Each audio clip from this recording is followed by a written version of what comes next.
नमस्कार। कार्यक्रम अलग धारमा यहाँलाई हामी हार्दिक स्वागत गर्छौँ दर्शक। आज हामी संहिता कार्यान्वयनको विषयमा आजको अलग धारलाई जोडेका छौँ।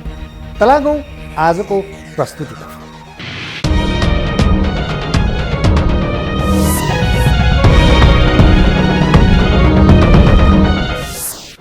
अब आजको प्रस्तुति दर्शक नेपाल एकात्मक राज्य प्रणालीबाट सङ्घीय राज्य प्रणालीमा बदलिएको छ।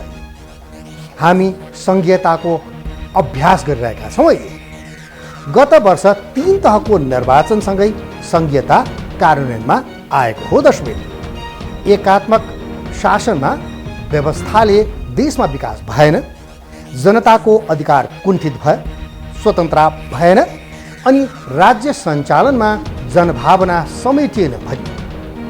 सङ्घीयता मार्फत यी मुद्दा सम्बोधन गर्न खोजिएको पनि हो। केन्द्रीय सरकारको अधिकार, शक्ति र जिम्मेवारी प्रदेश र स्थानीय सरकारमा हस्तान्तरण गर्नकै लागि सिंहदरबारको अधिकार गाउँ गाउँमा भन्ने नारा तय पनि गरियो दर्शक। तर व्यवहारमा अधिकार विकेन्द्रित नहुँदा सङ्घीयता हुर्कन पाइरहेको छैन यति बेला दर्शकवृन्द हो। सङ्घीय प्रणालीमै प्रश्न उठाउनेहरूलाई अहिले मौका मिलेको छ दर्शकवृन्द। एक त सङ्घीयताको मर्म अनुसार कायम अहिले भइरहेको छैन, अर्कोतर्फ विकासको साटो विनाश, सुशासनको साटो भ्रष्टाचार र स्वतन्त्रता रहनुपर्ने क्षेत्रमा राजनैतिक हस्तक्षेप बढ्दा बरु अरू बढी असन्तोष बढाएको छ। यसले सङ्घीयता विरोधीहरूलाई सक्रिय हुन सघाएको पनि छ। बाँकी अलग धारको यो रिपोर्टमा सङ्घीयता कार्यान्वयनको शल्यक्रिया, सन्तुष्टि कम, आक्रोश बढी। देशले सङ्घीयताको अभ्यास गरिरहेको बेला सङ्घीय सरकारले अधिकार केन्द्रीकरण गरेको टीका टिप्पणीहरू भइरहेका छन्। प्रदेश सरकार र स्थानीय सरकारहरू केन्द्र सरकारले अधिकार खिचेर राखेको महसुस गरिरहेका छन्। नेपालको संविधान 2072ले देशलाई सङ्घीय लोकतान्त्रिक गणतन्त्रात्मक राज्यको रूपमा व्याख्या गरेकाले सङ्घीयता नेपालको शासन प्रणाली बन्न पुगेको छ। सङ्घीय, प्रादेशिक र स्थानीय सरकार गठन भएको यो अवधिमा सङ्घीयता कार्यान्वयनबारे अनेक प्रश्नहरू उठेका छन्। गाउँ गाउँमा सिंहदरबार भनिए पनि अधिकार विकेन्द्रीकरण भने भइरहेको देखिँदैन। जति बेला सङ्घीयताको बहस मुलुकमा सुरु भयो त्यति बेला यस फेडरलिजम नो फेडरलिजम, सङ्घीयता चाहिन्छ अथवा सङ्घीयता चाहिँदैन भन्ने एउटा ठुलो विवादका बीच सङ्घीयता सुरु भयो। तर अब अहिले के देखिन्छ भन्नुहुन्छ, सङ्घीयता लागू भएको सङ्घीय संविधान आएको 3 वर्ष भइसक्यो। सङ्घीय संविधान आएको 3 वर्ष भएर त्यो संविधान अनुसार संविधान बनेर सरकार बनेर चुनाव भएको पनि अहिले 1 वर्ष भइसक्यो। यो बिचमा पनि के छ भने सङ्घीयता चाहिन्छ र सङ्घीयता चाहिँदैन भन्ने विवाद जीवित नै छ। त्यस कारणले गर्दाखेरि एउटा नेपाल एज अ होल एउटा फुल स्ट्रेन्थमा चाहिँ यो सङ्घीयताको कार्यान्वयनमा जान सकेका छैन। अब कहिलेकाहीँ के देखिन्छ भने सिंहदरबारमा बस्ने मान्छेहरूलाई नै अझै केही कन्फ्युजन भएको देखिन्छ भन्नुहुन्छ भने होइन यो सङ्घीयता आउनु त आयो, यो लागु हुन्छ कि हुँदैन होइन। जो ड्राइभिङ सिटमा बसेको छ त्यो ड्राइभिङ सिटमा बस्नेलाई नै मोटर कुदाउनलाई त्यति कन्फिडेन्स छैन भने त्यो मोटर कहाँ जाला, अब त दुर्घटना पर्ला कि के होला कि अथवा यो स्पिड कहीँ गएर रोकिएला कि भन्ने चाहिँ एउटा ठुलो एउटा यो शङ्का छ। अनि त्यसदेखि बाहेक सङ्घीयतालाई नेपालमा ल्याउँदा एउटा मूल नारा के दियो भन्दाखेरि सङ्घीयता भनेको सिंहदरबारलाई गाउँ गाउँमा पुर्याउने भन्ने चाहिँ एउटा बडो पपुलर नाराका साथ सङ्घीयता आयो। त्यो पक्ष ठिक छ होइन। तर सङ्घीयताको अर्को पाटो के छ भन्नुहुन्छ भने यो भू राजनीति। अब भू राजनीतिलाई इक्वली ब्यालेन्स गरिएन भनेदेखि सङ्घीयता टिक्दैन। हेर्नुहोस्, अब त्यो पाटोमा चाहिँ अब अँध्यारो कोठामा धेरै चर्चा हुने तर पब्लिक डिबेट त्यसमा नहुने, त्यसले गर्दाखेरि यो सङ्घीयता कार्यान्वयनको अर्को चुनौती त्यहाँ थपिया छ। त्यसकारणले यी दुवै पाटालाई ब्यालेन्स गरेर यसकोमा नेतृत्वदायी संस्थामा भएका मान्छेहरू विशेष गरी सरकारले यसलाई राम्ररी ड्राइभ गर्ने हो भने सङ्घीयता राम्रोसँग लागू हुन्छ, नभएदेखि यसको च्यालेन्जहरू एकपछि अर्को थपिँदै जान्छ। हो, केन्द्रीय सरकारको शक्ति, अधिकार र जिम्मेवारी प्रदेश र स्थानीय सरकारलाई हस्तान्तरण गर्ने पद्धतिले मात्र सङ्घीयता बलियो बन्न सक्दछ। यो प्रक्रियाले राज्य सञ्चालनमा जनसहभागिता बढाउँदछ, तर शासन सत्तामा जनसहभागिता बढिरहेको छैन या बढाउने प्रयत्न गरिएको छैन। यसले सङ्घीय राज्य प्रणालीमै प्रश्नहरू तेर्सिन थालेका छन्। हामीलाई सङ्घीयता चाहिएको विकासको लागि हो, डिस्ट्रिब्युसनको लागि हो, होइन काम स्पिडमा हुन्छ भन्ने आधार न हो। सङ्घ भए सङ्घले चाहिँ त्यो क्षेत्रभित्र चाँडो विकास गर्छ, सबै प्रब्लम्सहरू उसले आइडेन्टिफाई गर्न सजिलो हुन्छ सानो क्षेत्रमा भनेर हामीले सङ्घीयता इन्भाइट गऱ्यौँ, ल्यायौँ, चुनाव गऱ्यौँ, जितायौँ, सारा कुरा गऱ्यौँ, होइन। तर त्यस सङ्घीयता आउँदाखेरि खर्च बढ्यो। एकातिर जमिन टुक्रियो भन्नुपर्छ एउटा हिसाबले। किन टुक्रियो भन्न कसरी मिल्छ भने जस्तो अहिले 2 नम्बर क्षेत्रमा चाहिँ नि 2 नम्बर क्षेत्रले केन्द्रीय व्यवस्थापनको कुरा नमान्ने कुरा पटक पटक आइरहेछ नि, कुराहरू आइरहेछ। त्यो हिसाबले हेर्दा त कुनै बेला टुक्रिन सक्ने सम्भावना पनि पो हो कि शङ्का गर्ने ठाउँ आयो कि। त्यस कारणले त्यो एकातिर भयो भने अर्कातिर चाहिँ पदाधिकारीहरू कर्मचारीहरूको कुरा सुन्दाखेरि पदाधिकारीहरूलाई फेसिलिटी पुगेको छैन। जस्तो 7 जना मन्त्रीलाई मेरै विद्यार्थीहरू कतिजना मन्त्री सभा सदस्य अध्यक्ष छन्, उनीहरूलाई चाहिँ नि आफ्नो घरमा पाले पारा राख्न ठाउँ नपुग्ने, अनि भाडा भने जस्तो नपाइने, अनि भाडाको चाहिँ नि घर भाडाको दाम चाहिँ धेरै बढी हुने भन्दाखेरि अब 7 जना मन्त्री त्यही अनुसार कर्मचारी सचिव स्तरका मान्छे इत्यादि गर्दाखेरि त खर्च त बढ्यो नि। त त्यो खर्च चाहिँ केले धार्ने त, सोर्स चाहिँ के त? जस्तो सङ्घीयता आउँदाखेरि राम्रो भयो, जनताको नजिकै सरकार पुग्यो, सिंहदरबार गाउँ गाउँमा पुग्ने भन्ने जुन हाम्रो नेताहरूले भन्ने गर्नुहुन्छ, त सिंहदरबार गाउँ गाउँमा पुग्यो। तर सिंहदरबार गाउँ गाउँमा पुगेर दियो के त भनेर 9 महिनामा वाच गर्दाखेरि त लु काम गर्न त भ्याएन, 9 महिनामा सकिने कुरा भएन। तर प्रब्लम आइडेन्टिफाई के भयो त? कुन क्षेत्रका जनताको आकाङ्क्षा के हो, दुःख दर्द के हो, त्यो प्रब्लम आइडेन्टिफाई भएर यो चाहिँ प्रब्लम यस क्षेत्रमा देखा पर्यो, यो प्रब्लम हामी यस तरिकाले यति महिनामा यो गरेर हामी सल्भ गर्छौँ भन्ने कुरा त देखिएन। अब त्यो हिसाबले हेर्दा त सङ्घीयताबाट जनताले लिने फाइदा लिन पाएको त छैन नै, पाउने सम्भावना पनि कम देखिन्छ नि। लामो राजनीतिक द्वन्द्व समाप्त भएकाले मुलुक अब समृद्धिको यात्रामा लम्किने भाषणबाजीहरू पनि भइरहेका छन्। सरकारको ध्येय देशमा विकासको लहर ल्याउनु हो। 2007 सालमा राणा शासन अन्त्य भएदेखि अहिलेसम्म देश र जनताले चाहेको विकास नै हो, तर विकासको यात्राले कछुवाको गति पनि समात्न सकेको छैन। विकासको नाममा ग्रामीण क्षेत्रमा डोजर चलेका छन्। शिक्षा, स्वास्थ्य जस्ता महत्त्वपूर्ण क्षेत्रहरू सेवामुखी कम, नाफामुखी बढी भएका छन्। 3 तहको सरकार बनेसँगै कर बढेको छ, त्यस अनुरूप सेवा सुविधाहरू उपलब्ध छैनन्। आर्थिक क्षेत्र धरायसी बनेको छ, व्यापार घाटा बढेको बढै छ, तर नेतृत्व तह सपना बाँड्नमा व्यस्त देखिन्छ। स्रोत र साधनको पहिचान र परिचालन सुस्त छ। हाम्रो चाहिँ जुन फिस्कल फेडरलिजममा एउटा बेसिक फन्डामेन्टल प्रिन्सिपल के छ भनेदेखि रेभिन्यू डिसेन्ट्रलाइजेसन हुनुपर्नेमा हामीले स्पेन्डिङ डिसेन्ट्रलाइजेसनतिर फोकस गऱ्यौँ। यसले गर्दाखेरि हामीले चाहिँ स्थानीय तहमा भएको रिसोर्सको चाहिँ नि आकलन नगरेर रिसोर्सलाई चाहिँ नि इफिसियन्टली युज गर्नतिर नलागेर अब यसको चाहिँ हामीले के गर्नुपर्ने हुन्छ भने लोकल लेभलमा के कति रिसोर्स इन्डाउमेन्ट्सहरू छ, त्यसको बेस्ट युटिलाइजेसन कसरी गर्न सकिन्छ, यो किसिमको चाहिँ नि कुराहरू स्पष्ट भएर हामीले रेभिन्यू जेनेरेट गर्नेतिर लाग्नुपर्छ। होइन रेभिन्यू जेनेरेट नगरेर यो स्थानीय जनता यसै पनि गरिब छन्, त्यसमा पनि उनीहरूमाथि चाहिँ थप कर लगाएर उनीहरूबाट चाहिँ रेभिन्यू जेनेरेट गर्ने भन्ने कुरा चाहिँ नि एकदमै अव्यावहारिक र यसले चाहिँ असन्तुष्टि पैदा गर्छ। यस्तो भयो भनेदेखि फेरि यो सङ्घीयताप्रति नै जनमानसको चाहिँ नि एउटा विरोधको जस्तो चाहिँ नि सोच निक्लिन्छ। तर यसको मतलब यो होइन कि सङ्घीयता आफैमा ठिक नभएको चिज होइन, तर यसलाई कसरी भने इम्प्लिमेन्टेसन गर्दाखेरि धेरै कुराहरू सोच विचार गरेर गर्नुपर्ने हुन्छ। सबै जनताले बिरामी हुँदा सिटामोल पाएका छैनन्। जनप्रतिनिधिहरू विकासै कम, विलासी बढी देखिन्छन्।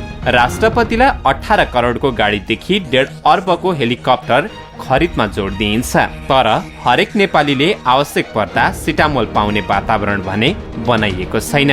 मन्त्रीहरू इन्धन खरिद गर्न दिएको पैसा गोजीमा हाल्छन् र मासिक 100 लिटर पेट्रोल सरकारबाटै लिइरहेका छन्। सांसदहरूको त राजधानीमा घर पाए पनि घर भाडा राज्य कोषबाट लिइरहेका छन्। भ्रष्टाचारको ग्राफ बढेको बढै छ। हिंसा, हत्या, बलात्कार जस्ता घटनाहरू अझै भयानक बन्दैछन्। तर 2/3 सरकार निरीह बन्दै गएको छ। संघीयतामा यही कारण प्रश्न उठेको हो। अमेरिकन र युरोपियनहरूले यहाँ सङ्घीय प्रणाली यो मुलुकलाई बोकाउनुको पछाडि यहाँ जातीय राज्य, दर्जनौँ जातीय राज्य बनाएर जातिहरूको बिचमा घृणा फैलाएर यसलाई नाइजेरिया, सुडान बनाउने अमेरिकनहरू, युरोपियनहरूको योजना हो। स्वयं युएनडिपी अफिसै बस्यो नयाँ बानेश्वरमा अघिल्लो 64 सालको संविधान सभाको बेलामा। सब उसले त्यहाँ निर्देशन गर्यो, गाइड गर्यो, होइन? त्यस कारणले जातीय राज्यको लागि उनीहरू त्यत्रो प्रयत्न भयो। अनि यहाँ हिमाल पहाड तराईलाई अलग गर्ने कुरामा छिमेक पुरै सफल भएन, 8वटा जिल्लालाई अलग गर्न ऊ सफल भयो।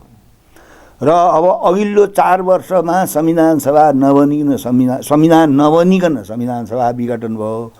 पछिल्लो 70 को चुनावपछि नेपाली जनता जातीय राज्य बनाउन नदिनलाई सफल भए। दोस्रो कुरा, काँकरभिट्टादेखि महेन्द्रनगरसम्मको पुरै भूभाग तराई भित्री मधेसलाई हिमाल पहाडबाट पुरै अलग गर्न चाहिँ दिएनन् र कमसेकम 8वटा जिल्ला मात्रै अलग गर्नलाई सफल भए पृथकतावादीहरू र छिमेकको योजना त्यो पुरा भयो। त्यसपछि अब चुनाव भएको, स्थानीय चुनाव भएको, केन्द्रको चुनाव भएको पनि अब 1.5 वर्ष भयो र अब अहिले पनि अब सङ्घीयता लर्खराइरहेको छ। अब स्थानीय निकायमा जति अधिकारहरू गएका छन् त्यो स्वागत योग्य छ। सङ्घीयताका कारणले स्थानीय निकायमा अधिकार गएको होइन। अब एकात्मक प्रणाली अन्तर्गत पनि अहिले स्थानीय निकायमा गएका अधिकार दिन सकिन्थ्यो। अब अधिकार दिएर स्थानीय निकायमा अब अधिकार त दिइयो, प्रदेशलाई पनि केही अधिकार दिइयो। अहिले पनि केन्द्र सरकार त्यहाँ कर्मचारी पठाएर जनताले पाएका ती अधिकारहरू कार्यान्वयन गर्न चाहिँ सकिरहेको छैन। लामो सङ्घर्ष, अनेक राजनीतिक उतारचढाव, हजारौं जनताको ज्यानको बलिदान र त्यागको उपलब्धिमा परिवर्तन भएको राज्य सञ्चालन प्रणाली अर्थात् संघीयतामा प्रश्न उठ्नु र जनविश्वासमा कमी आउनु सकारात्मक सन्देश हुँदै होइन। अब एकैछिन छोटो विश्रामपछि कार्यक्रमलाई धार लिएर पुनः जोडिनेछ। तर एकैछिनको यो छोटो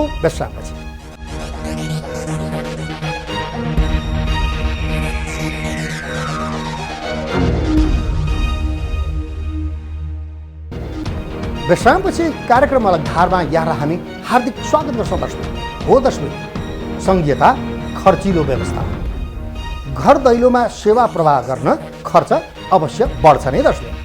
यसले जनतामा राज्यप्रतिको विश्वास बढ्न मद्दत गर्छ। स्रोत साधनको पहिचान, दिगो विकास जस्तो विषय यसको सुन्दर पक्ष पनि हो। स्थायी सरकार भनिएका कर्मचारी तन्त्रको समायोजन हुन नसक्नु, कर्मचारीहरूको अभावमा प्रदेशका कामहरू प्रभावित हुनु अनि कर्मचारी आन्दोलित बन्नु जस्ता विषयले यसको सुन्दर पक्षलाई छोपिदिएको छ।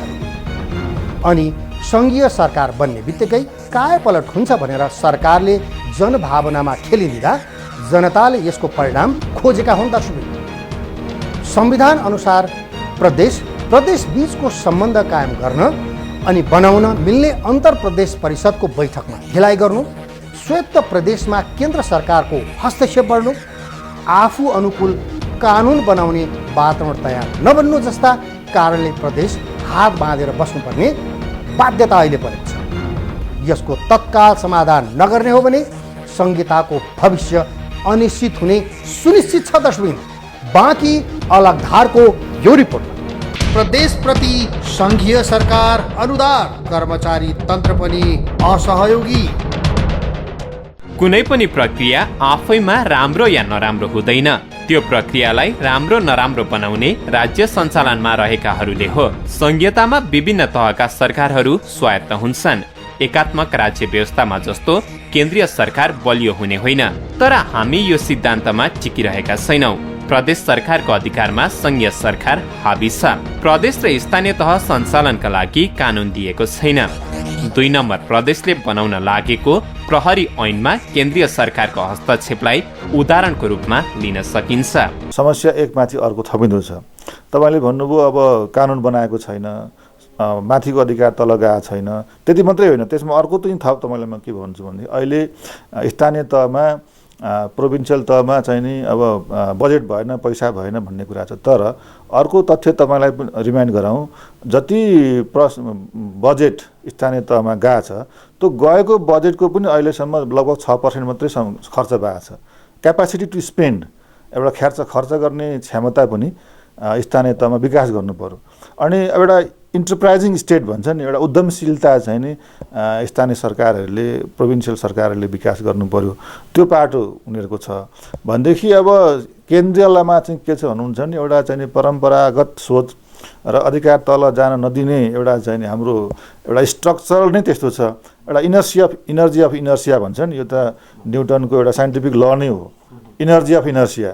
किन भन्नुहुन्छ नि, त्यो जुन अवस्थामा छ त्यही अवस्थामा रहिरहने एउटा जुन अवस्था छ नि, यो साइन्टिफिक ल नै हो। त्यो अनुसार पनि सिंहदरबारले चाहिँ आफ्नो अधिकार भर्सक तल जान दिँदैन। नदिएपछि के हुन्छ भने त्यो स्थानीय तह अथवा चाहिँ नि प्रान्तीय तहले पनि अलिकति एसर्टिभ भएर आफूले पहिला चाहिँ आफूलाई भएको चाहिँ नि खर्च गर्ने क्षमता बढाउने, आफूलाई इन्टरप्राइज गर्ने, आफू पनि शासक जस्तो स्थानीय तहका भएका मान्छेहरू र चाहिँ नि प्रान्तीय तहमा भएका जुन जनप्रतिनिधिहरू, उनीहरूले पनि अब सबै कुरा ठिकठाक हुन्छ, म त शासक पो हो भन्ने खालको एटिट्युड देखाउँदाखेरि त हुँदैन। उनीहरूले चाहिँ के भन्नुपर्छ, एउटा इन्टरप्राइज हुनु पर्यो होइन, आफ्नो क्षमता वृद्धि गर्नु पर्यो। विश्वमा संघीय राज्यहरू शक्तिशाली छन्, आर्थिक रूपमा अझ शक्तिशाली छन्, तर नेपालमा अहिले प्रदेशका मुख्यमन्त्रीदेखि मन्त्रीहरू बेरोजगार जस्ता देखिन्छन्। प्रदेशमा कसरी काम गर्ने भन्ने अन्योलता उनीहरूमा देखिन्छ। प्रदेश सरकारले केन्द्र सरकारले अल्मल्याउने काम गरेको, स्रोत र अधिकार नदिएको तर नतिजा मात्र खोजेको भन्ने गुनासोहरू गरिरहेका छन्, जुन अन्तरप्रदेशको पहिलो बैठकमा यो विषय जोडतोडले उठ्यो। संघीयता कार्यान्वयनका लागि स्थायी प्रकृतिको अन्तरप्रदेश सचिवालय गठनमा जोड पनि दिइयो। 4वटा पिलर छ नि संघीय संरचनाको। एउटा कन्स्टिट्युसनल एस्पेक्ट छ यसमा, अर्को छ यसको चाहिँ तपाईँको फिस्कल एस्पेक्ट छ, अर्को यसको एडमिनिस्ट्रेटिभ एस्पेक्ट छ होइन। अब यस्तो सबै एस्पेक्ट्सहरूलाई ठिक ढङ्गमा प्रयोगमा ल्याउन सक्नु पर्यो। कन्स्टिट्युसनमा भएको पनि कतिपय चाहिँ प्रब्लम्सहरू, कतिपय चाहिँ कुराहरूलाई चाहिँ नि in due course of time error छ भने त्यसलाई करेक्सन गर्नु पर्यो। त्यस्तै गरेर फिस्कल फेडरलिजमलाई पनि ठिक किसिमबाट सञ्चालनमा ल्याउन सक्नु पर्यो। एडमिनिस्ट्रेसनमा पनि करेक्सन्सहरू गर्नु छ भने गर्नु पर्यो। र यो सबै क्षेत्रमा सबै किसिमको एस्पेक्टहरू, खास गरेर यो फेडरलिजममा भएको चाहिँ 4वटा मुख्य पिलर्सहरू छन्। यो पिलर्सहरूमा भएका केही कमजोरीहरू छन् र यो कमजोरीहरूलाई क्रमशः हटाउँदै गएर सबै कुरालाई चाहिँ नि सबै पक्षलाई एकदम ठिक ढङ्गमा चाहिँ इम्प्लिमेन्टेसनमा ल्याउन सकिएको अवस्थामा विकास धेरै टाढा छैन। सकिन्छ, नसक्ने भन्ने कुरो होइन, तर प्रोभाइडेड हामीले यसको इम्प्लिमेन्टेसनलाई एकदमै ठिक ढङ्गमा लैजानु पर्यो, जसले गर्दाखेरि करप्सन घटोस्, ट्रान्सपेरेन्सी बढोस्, एकाउन्टेबिलिटी बढ्नु पर्यो, अनि पोलिटिकल ओनरसिप लिनु पर्यो सबैले। यो गर्यो भनेदेखि it won't take much time to get better. उसो त संघीयता कार्यान्वयनमा राजनैतिक नेतृत्व जति चुकेको छ त्यति नै कर्मचारी तन्त्र पनि असहयोगी देखिन्छ। संघीय मामिला तथा सामान्य प्रशासन मन्त्रालयले तल्लो तहसम्म कर्मचारी समायोजन गर्न सकिरहेको छैन। यसले प्रदेश सरकारका काम प्रभावित भएका छन्। कर्मचारीहरू पठाएको ठाउँमा नजाने, जनप्रतिनिधिहरूले भनेको नटेर्ने, आन्दोलन गर्ने लगायतका कार्यमा लाग्दा संघीयता कार्यान्वयनमा जटिलता थपिएको छ। यस्तै साझा धारणा बनाउन अन्तर प्रदेशका मुख्यमन्त्रीहरू पोखरामा भेला हुँदा प्रधानमन्त्री रिसाएर अन्तर प्रदेश परिषदको बैठक नबोलाउनाले पनि संघ नै संघीयताको विपक्षी बन्न पुगेको टिप्पणीहरू पनि भएकै हुन्। अब कर्मचारीको असहयोगको एउटा कुरा अब पदको लुछाचुडी अर्को भयो कि, अनि त्यो कारणले डेभलपमेन्टको एस्पेक्टका कुरा भोलि हुन्छ, आज त भएन, 9 महिना सकिएन, काम सोच्दैछौँ, गर्दैछौँ, हामी योजना बनाउँदैछौँ भन्ने कुराहरू हामी सुन्छौँ, तर देखिने खालको योजना पनि त देखिएन नि। त्यसो गर्दाखेरि संघीयताबाट जनताले लिन सक्ने फाइदा कर्मचारीको कारणले होस्, नेताको कारणले होस्, त्यो जनतालाई फाइदा हुने सम्भावना कम छ। अब कर्मचारी आन्दोलित छन्, कर्मचारीहरू सिंहदरबारभित्रै हडताल गर्ने, आन्दोलन गर्ने के गरिरहेछन्, तर एउटा सुशासन दिने सरकारले आफू मातहतको कर्मचारीलाई खुसी पार्न नसक्नु अथवा खुसी नहुनु त दुःखद कुरा हो नि, किनभने ती कर्मचारी पनि हरेक पार्टीका भातृ सङ्गठन जस्ता छन्। त आफ्नो सरकार भएको बेलामा आफ्नै भातृ सङ्गठनहरूले चाहिँ विरोध गर्दाखेरि तिनीहरूलाई सम्झाउन नसक्नु अथवा तिनीहरूलाई उचित माग हो भने पुरा गर्नु, उचित माग होइन भने एक्सन पनि लिन सक्नु पर्यो नि त। 2 नम्बर प्रदेश बाहेक अन्य 6वटै प्रदेशमा नेकपा नेतृत्वको प्रादेशिक सरकार छ। केन्द्रमा 2/3 नेकपाकै नेतृत्वमा सरकार छ। तर संघीयता कार्यान्वयन लगायतका धेरै मुद्दामा सरकार चुकिरहँदा शासन प्रणालीमाथि नै प्रश्न उठ्न थालेको छ। एकात्मक प्रणाली छँदा पनि प्रजातान्त्रिक विकेन्द्रीकरण थिएन, भयभरिको अधिकार सबै सिंहदरबारमै थियो होइन। मुठीभर मान्छेहरूले सत्ताको रसास्वादन त गर्दै आए, पञ्चायत कालमा गरे, राजतन्त्रको कालमा गरे। अब अहिले लोकतन्त्र गणतन्त्र आएपछि पनि केही सीमित मान्छेहरूलाई त अब यो स्वर्गै छ, फाइदै भइरहेछ। तर बहुसङ्ख्यक मानिसहरूलाई, बहुसङ्ख्यक किसान, मजदुर, निम्न तहका चाहिँ कर्मचारी, विद्यार्थी, अब उनीहरूको लागि सङ्घीयता कागलाई बेल पाके जस्तो भएको छ, बोझ भएको छ नि। अब एउटा साधारण मान्छेले पनि अब जबरजस्ती कर तिर्नु परेको छ, राज्यले सुविधा नदिनु पर्ने, जनता आफ्नो विषय लिएर अदालतमा जाँदा घुस खुवाउनु पर्ने, मालमा जाँदा घुस खुवाउनु पर्ने होइन। अस्पतालमा जाँदाखेरि अब पैसा नभएका मर्नुको विकल्प नहुने, अब पैसा नहुनेहरूले अब सार्वजनिक स्कुलमा पढाउनु पर्ने छोरछोरी, पैसा हुनेहरूले ठुला ठुला महँगा बोर्डिङमा पढाउनु पर्ने। अनि अब राज्य सत्ताका भक्त त तिनै अब ठुल्ठुला अब ठेकदारहरू, तस्करहरू, माफियाहरू, अब उनीहरू पो भएका छन्। उनीहरूलाई त हिजो पनि फाइदै थियो, आज सङ्घ आए पनि फाइदा छ। त्यसो भएको हुनाले वास्तवमा सङ्घीय प्रणाली आएर केही मान्छेहरू अब 3 तहमा, कोही अब स्थानीय निकायमा, कोही प्रदेशमा, कोही केन्द्रमा, उपल्लो तहमा गए। तर अब सर्वसाधारण जनताको जीवनमा खासै फरक चाहिँ आएन र उनीहरूलाई झन् बढी तपाईँको चाहिँ नि पीडा थपियो, करको बोझ थपियो। संघीयताले राज्य सञ्चालनमा खर्च बढाउँछ, त्यही स्रोत र साधनको पहिचान भएर उत्पादन बढ्ने, दिगो र तीव्र विकास हुने पक्षलाई नजरअन्दाज गर्न मिल्दैन, जुन यसको सुन्दर पक्ष हो। छोटो समयमा देशमा कायापलट हुने पनि होइन, तर बिहानीले दिनको संकेत गर्छ भने चाहिँ संघीयता लागू भएको लामो समयसम्म पनि गति भने लिएको देखिँदैन। संघीयताको विरोध गर्नेको पनि त्यो आफ्नो आफ्नै बिजनेस छ क्या सबैको। अब त्यो चाहिँ नि संघीयता विरोध गर्नेहरू पनि अब विरोधको लागि विरोध गर्ने, आफ्नो पोलिटिक्सको लागि विरोध गर्ने, आफ्नो पोलिटिकल स्पेसको लागि विरोध गर्ने र चाहिँ नि एउटा विरोध गर्ने एउटा तबका छ, उसले विरोध गर्न मात्रै जाने छ, त्यस्तो पनि देखिन्छ। तर मेरिटमा हेर्दाखेरि के देखिन्छ भने संघीयता भनेको एउटा कम्प्लेक्स सिस्टम भए पनि यसले जनतालाई को अधिकार तल्लो तहसम्म लाने मूल्यमा धेरै कुरा हामीले कम्प्रोमाइज गर्नुपर्छ, यसलाई सहनुपर्छ, सिक्नुपर्छ र वान आफ्टर एनदर यसलाई कार्यान्वयन गर्नुपर्छ। र विरोध हुन पनि स्वाभाविक हो, तर विरोध हुँदैमा यसलाई चाहिँ नि यो ठिक छैन अथवा टिक्दैन भन्न चाहिँ मिल्दैन। संहिताको जुन प्रयोग हो हाम्रो लागि नयाँ पनि हो, यस कारणले गर्दाखेरि यो संहितालाई ठिक ढङ्गमा इम्प्लिमेन्टेसन गर्नमा केही कठिनाइहरू छन्। पहिलोपटक हो, यसले गर्दाखेरि कसरी चाहिँ नि पावर सेयरिङ गर्ने, कसरी चाहिँ नि अब फाइनेन्स सेयरिङ गर्ने आदि कुराहरूमा अझै पनि स्पष्टता आइसकेको छैन। र खास गरेर हामी यो स्पेन्डिङ डिसेन्ट्रलाइजेसनमा फोकस गरिरहेका छौँ, जबकि यो संहितामा फिस्कल फेडरलिजममा रेभेन्यू डिसेन्ट्रलाइजेसन बेटर हुन्छ। र रेभेन्यू डिसेन्ट्रलाइजेसन गर्दाखेरि मानिसको आम्दानी बढेसँगै रेभेन्यू कलेक्सन पनि बढ्दै जान्छ, पर क्यापिटा बढेसँगै रेभेन्यू कलेक्सन पनि बढ्दै जान्छ। यो किसिमबाट हामीले गर्न सक्नुपर्ने हुन्छ। सङ्घीयताको भविष्य त छँदै छैन। यही सङ्घीयताकै कारणले गणतन्त्र, धर्मनिरपेक्षता, समानुपातिक, समावेशी, मिश्रित निर्वाचन प्रणाली समेत धरापमा पर्ने हो नि भन्ने मलाई त डर लाग्न थालेको छ आजकल। भनेको भोलिको दिनमा संघीयताको भविष्य छैन मुलुकमा।